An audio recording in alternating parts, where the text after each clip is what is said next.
Buenas tardes, Rubén, Jorge, Rubén, genios. Les habla Roberto de Paternal. Por favor, somos un grupo, me preguntaron, un grupo de amigos, a ver si les podíamos preguntar a ustedes, si ustedes lo sabían, o trasladarle la consulta, la pregunta al ingeniero Costantini. Don Juan Manuel de Rosas, ¿tenía y usaba grado militar, por ejemplo, brigadier o brigadier general? No recuerdo bien cuál de los dos. Otra pregunta, la segunda, ¿usaba uniforme, solía usar uniforme militar? Y la tercera y última pregunta, en la batalla de Caseros, don Juan Manuel de Rosas tenía en su ejército, creemos, a varios generales que lo traicionaron, muy común en la milicada, que la mayoría son liberales y masones, y lo traicionaron y lo abandonaron antes de la batalla. Si fue así, ¿sabemos quiénes eran los generales? Un abrazo grandote, ni yanqui ni marxista, peronista. Un abrazo, chao. Muy bien, así pasaban los mensajes pendientes del día de ayer. Y por último, quisimos pasar nuevamente este mensaje, que si bien había salido al aire, queríamos que lo conteste el ingeniero, no Constantini, sino Castañino, Leonardo Castañino, para el amigo de la Paternal. A ver. Bueno, son tres preguntas casi en una. Con respecto al grado militar, Rosas básicamente era un gaucho y un estanciero, conocía la pionada, andaba siempre, digamos, de gaucho entre los gauchos. El grado, a él le habían dicho que forme un cuerpo que hizo los Colorados del Monte, San Miguel del Monte, y le dieron el grado de jefe de milicias. Después fue capitán, coronel y por último fue brigadier general y brigadier general. Incluso en un momento le habían ofrecido darle el título de mariscal y que él lo rechazó porque dijo que ese título no estaba... Ese solamente lo tenía Perfumo. No, claro. El mariscal. No era un título que no estaba creado acá. Sí, acá no existía el cargo de mariscal. Con respecto a si usaba el uniforme, sí, ha usado el uniforme. Lo que pasa que, como él no era un militar de carrera como podría ser Paz o Lavalle o mismo San Martín, generalmente usaba ropa de civil, digamos, sabía andar de pantalones, botas que le gustaban, alguna chaqueta o un chaleco, y hacía más funciones de gobierno, digamos, que de militar. Entonces, yo diría que usó más la ropa de civil, digamos, que de militar. Con respecto a las traiciones en víspera, digamos, de Caseros, no hubo muchas, al contrario, casi todos se pasaban al bando de... Hubo una defección que fue la de Pacheco. Una defección de Ángel Pacheco, que fue un poco inexplicable, porque Pacheco había sido un gran general de Rosas, había peleado contra Paz y Lavalle, había estado en muchas campañas, y además era un buen militar, y además era amigo personal de Rosas. Y cuando invade Urquiza con los brasileros, Ángel Pacheco tenía la misión, digamos, de interponerse y detenerlos. Y hizo maniobras, pasaba cerca, pasaba de largo, y nunca, digamos, lo enfrentó como para detenerlo. Hay distintas versiones. Algunos dicen que había un norteamericano que iba desde el campamento de Pacheco al campamento de Urquiza varias veces y que ahí fue una defección, se tramaron la defección. La cuestión que Rosas hasta último momento no lo quiso, en un momento dijo, no puede ser que Pacheco desobedezca mis órdenes, y después, por último, dijo, o sea, no. Está loco, dice, Pacheco está loco.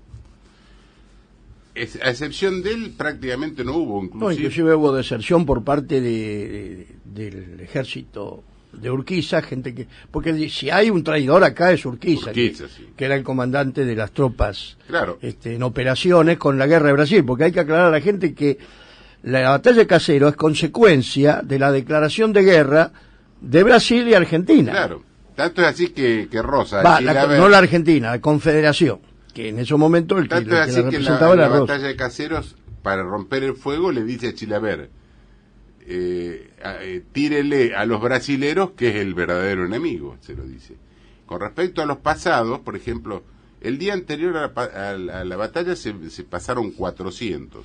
El regimiento de Aquino. Claro, el regimiento de Aquino que incluso... Que después lo fusilan a todos, después de Caseros lo fusilan a todos. Claro, el regimiento de Aquino estaba con Oribe. Cuando se rinde Oribe pasan al ejército de Urquiza. Y los federales, como eran federales, los tipos se rebelan y se vienen a caballo hasta Buenos Aires, incluso los recibe Rosas. Primero lo recibe Antonino Reyes y después Rosas lo recibe. Inclusive César Díaz, dice, el general Díaz dice que venía en el ejército de Urquiza, dice que lo fue a visitar a Urquiza y lo encontró en la tienda del Estado Mayor, lo vio primero con una triste decepción que acabábamos de experimentar respecto al espíritu de que habíamos supuesto animado a Buenos Aires, que hasta entonces no se nos había presentado un pasado. O sea, él dice que le pasó lo mismo que a Lavalle. Lavalle cuando quiso sitiar a Buenos cuando Aires, hizo el ejército ese que fracasó, que todos se le iban a plegar y fue todo lo contrario. Fue todo lo contrario, le hicieron el vacío. Inclusive Díaz dice, su nombre es muy popular en este país. Y dice, estoy convencido que el prestigio del poder de Rosas es tan grande o tal vez mayor de lo que había sido 10 años antes. O sea que prácticamente el único que se pasó, digamos, fue... El gran traidor fue Urquiza. Sí. Y los generales que y Pacheco, que bueno, fue... Pacheco tuvo una gran deflexión, sí, eso sí, lo abandonó mal, horas antes de la batalla. Yo no quería contestar, quería que usted lo hiciera, pero es importante que se vaya conociendo la verdadera historia, claro. la real, porque muchos creen que Urquiza en cualquier lugar del mundo hubiese sido un traidor de lesa patria y hubiese sido fusilado por traidor. Y fue todo lo contrario, acá lo ponen como un libertador en la historia. Claro. Y nadie puede alzarse en guerra, cuando hay una guerra con otro país, alzarse en armas contra el gobierno constituido, que era el gobierno, claro, que era el que representaba a la Argentina en esa guerra contra Brasil. Aliarse contra el enemigo y avanzar sobre el territorio nacional, aliado con el enemigo para derrocar el gobierno. Pero es una barbaridad. Es un gran traidor. Urquiza es un gran... Más allá que quiera justificar, es que Urquiza se arrepintió antes de la batalla, inclusive. Porque, por ejemplo, dice... Estas palabras de Urquiza. Dice, si no hubiera sido por el interés que tengo de promover la organización de la República, que otra excusa podía poner, yo hubiera debido conservarme aliado a Rosas, porque estoy persuadido que su nombre es muy popular en este país. O sea que él mismo se da. Inclusive, después de la batalla es el 2 de febrero, pero los brasileros van dilatando la entrada a Buenos Aires hasta el 27 de febrero, que es la batalla de Tuzangó, como revancha. Y Urquiza se da cuenta, entonces, ¿qué hace? Entra antes. Incluso Sarmiento dice que entró medio al galope, porque, claro, quería que termine el acto enseguida, y durante el acto se la pasó, dice, en la escalinata de la catedral, dice, como empacado, porque, claro, se dio cuenta que los brasileños lo habían usado. Inclusive después al cónsul inglés dijo, estoy convencido, al poco tiempo le dijo, estoy convencido que el único que puede gobernar este país es Rosas. O sea que él mismo se arrepintió.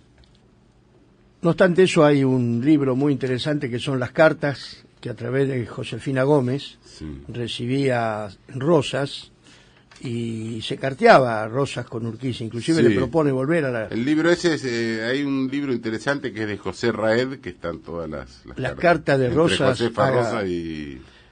Josefina Gómez. Sí, Gómez. Entre Rosas y Urquiza.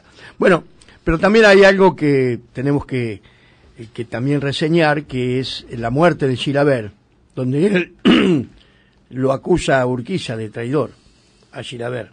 No olvidemos que Chilavert proviene del unitarismo y que precisamente se da vuelta por un hecho histórico, que hoy se cumple el aniversario también, que es el desembarco de las tropas francesas aliadas con los unitarios y las fuerzas de uruguayas de Rivera, y y cuando él ve que hay una coalición contra Rosas y que esos argentinos se unen al imperio francés y al inglés, entonces él se viene y se pone al servicio de Rosa.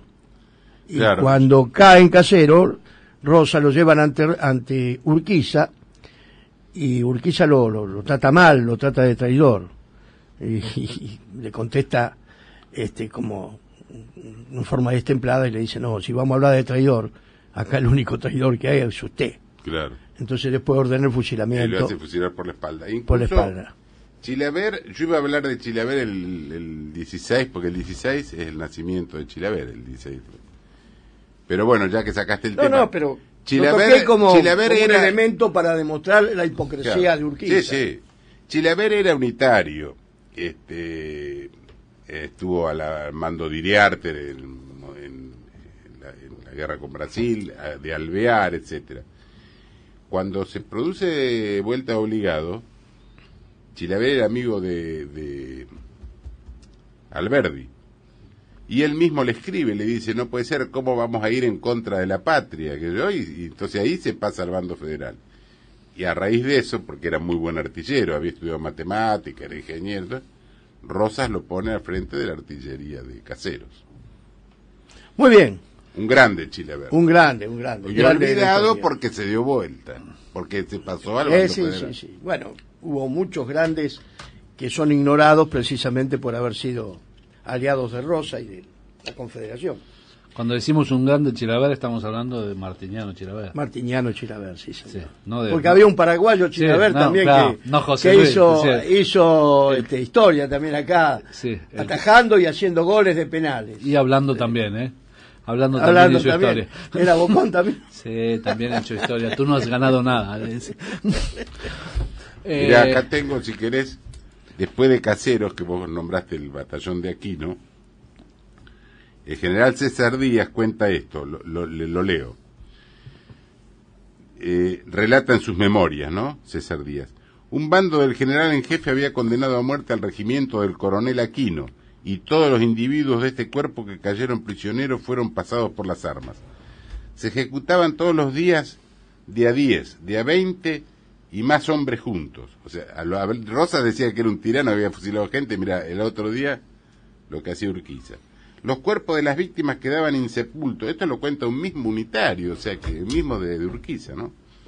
Los cuerpos de las víctimas quedaban insepultos cuando no eran colgados en alguno de los árboles de la alameda que conduce a Palermo. La gente del pueblo que venían al cuartel general se veían a cada paso obligadas a cerrar los ojos para evitar la contemplación de los cadáveres desnudos y sangrientos que por todos lados se ofrecían a sus miradas, y la impresión de horror que experimentaban a la vista de tan repugnante espectáculo trocaba en triste las halagueñas esperanzas que el triunfo de las armas aliadas había de nacer. Hablaba una mañana una persona que había venido a la ciudad a visitarme cuando empezaron a sentirse muchas descargas sucesivas. La persona que me hablaba, sospechando la verdad del caso, me preguntó, dice: ¿qué fue eso? Debe ser ejercicio, respondí yo, sencillamente tal como me había parecido. Pero una persona que sobrevino en ese instante y que oyó mis últimas palabras, dice: ¿qué ejercicio ni qué broma? Si es que están fusilando gente. Muy bien. Esa es la llegada de la civilización. Esa es la civilización. Sí, contra la barbarie. Rosa. Bueno, pero es bueno comentar este tipo de cosas porque la historia nuestra está muy distorsionada, totalmente distorsionada, y bueno, hay que ir de a poco haciendo por lo menos comentarios de este tipo para que se sepa realmente lo que sucedió en esos días.